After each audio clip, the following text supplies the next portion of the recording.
दोस्तों आप एईपीएस का काम करते हैं, एक सीएसपी संचालक है, आपका एक सेंटर है, तो आपके लिए ये वीडियो बहुत ही महत्वपूर्ण होने वाला है। अभी बहुत सारे बैंकों ने अपना एईपीएस सिस्टम को बंद कर दिया है और बहुत सारे बैंक अपना एईपीएस सिस्टम को बंद कर देगी। तो आखिर क्या वजह है और रिटेलर के लिए क्या खुशखबरी है, और साथ ही साथ मैं आपको ये भी बताऊंगा कि कौन कौन से कंपनी मार्केट से बाहर हो जाएंगे, यानी एनपीसीआई के द्वारा उनका लाइसेंस रद्द कर दिया जाएगा। तो चलिए वीडियो को स्टार्ट करते हैं।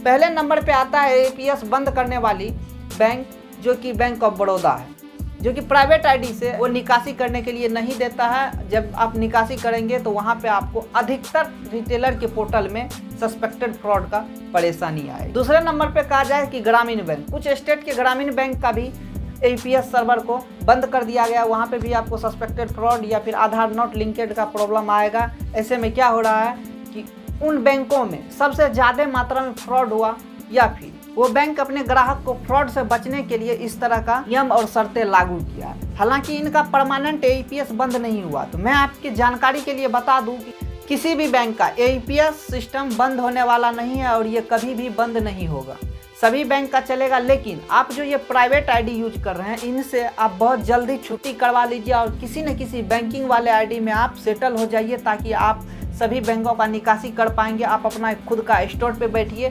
ताकि आपको किसी भी तरह से परेशानी नहीं आएगी। अब बात करते हैं कि किन किन कंपनी का छुट्टी होने वाला है मार्केट से। तो वैसे कंपनी अब एनपीसीआई के नज़र में आ रही है जो कंपनी से सबसे ज़्यादा मात्रा में फ्रॉड हो रहा है, या फिर जिस पिन कोड से फ्रॉड हो रहा है, और कंपनी को रिटेलर बना दिया है जिनको नहीं जान रहा है। कहने का मतलब उनका डिस्ट्रीब्यूटर कहीं और का है और दूर के है, या फिर अलग स्टेट के अलग डिस्ट्रिक्ट के है, जहाँ पे डिस्ट्रीब्यूटर और रिटेलर का कॉम्बिनेशन सही नहीं है। तो उन कंपनी को एनपीसीआई टारगेट पे ले लिया है कि जितने भी जा रही है बैंक के पास या फिर एफआईआर हो रही है, और ऐसे में उन कंपनी के आईडी से पैसा निकाला हुआ है, तो सारा डेबिट कंपनी को भरना पड़ेगा। अगर ऐसे में कंपनी नहीं भरती है तो उन कंपनी का एनपीसीआई के द्वारा लाइसेंस रद्द कर दिया जाएगा, या फिर कंपनी अपने सभी रिटेलर पे सही से नज़र रखे और सही से काम करे। और जहां तक बात कर लेते हैं कि एईपीएस संचालक डेयरी मेंटेनेंस का, देखिए आप डेयरी मेंटेनेंस करें या ना करें, ये आपके सुविधा के लिए किया गया। इन पे आपको कोई भी एनपीसीआई के द्वारा प्रेशर नहीं है।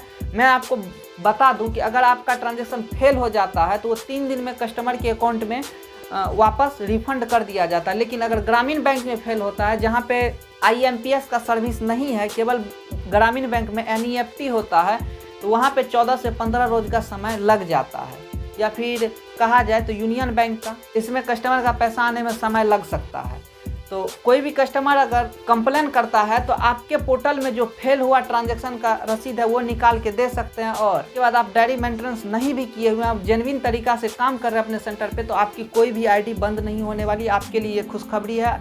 जितने भी आपको वीडियो मिले होंगे, न्यूज मिले होंगे, लगातार एनपीसीआई के द्वारा ये अपडेट जारी किया जा रहा है, वो अपडेट जारी किया जा रहा है, तो अब आपको किसी भी प्रकार का टेंशन नहीं लेना। आप जैसे काम कर रहे थे तो आपको जेन्युइन तरीका से रॉन्डेबल अमाउंट जो है विड्रॉ करना है, उनके बाद सही से विड्रॉ करना है। कोई भी डायरी मेंटेनेंस आप नहीं करते हैं फिर भी आपको कोई परेशानी आने वाला नहीं है। एनपीसीआई केवल एईपीएस कंपनी जितने भी सर्विस प्रोवाइड करते हैं उनके ऊपर टारगेट बना के रखी हुई है। जो भी पिन कोड ब्लॉक किया गया है उनका सभी कंपनी को जितना भी डेबिट लगा हुआ डेबिट भरने को कहा जा रहा है। इस वजह से अभी कुछ जिला में एईपीएस का सर्विस नहीं पहुंच पा रहा। हालांकि बहुत जल्द जब इन कंपनी डेबिट भर देगी तो उनका भी एईपीएस सर्विस इन जिला में एक्टिवेट हो जाएगी। यानी एईपीएस कंपनी जब डेबिट भरती है, यानी पैसा भर देती है जो कस्टमर के साथ फ्रॉड हुआ है, तो वो नए रिटेलर या फिर उन्हीं रिटेलर को रीवेरिफिकेशन करवा के वापस से उस लोकेशन पे मैपिंग करेंगे, ताकि कभी भी अगर वो गड़बड़ी करता है उनके वॉलेट से पैसा डिडक्ट किया जा सकता है। तो आपको ये जानकारी कैसा लगा, आप हमें कमेंट सेक्शन में कमेंट करके ज़रूर बताइए।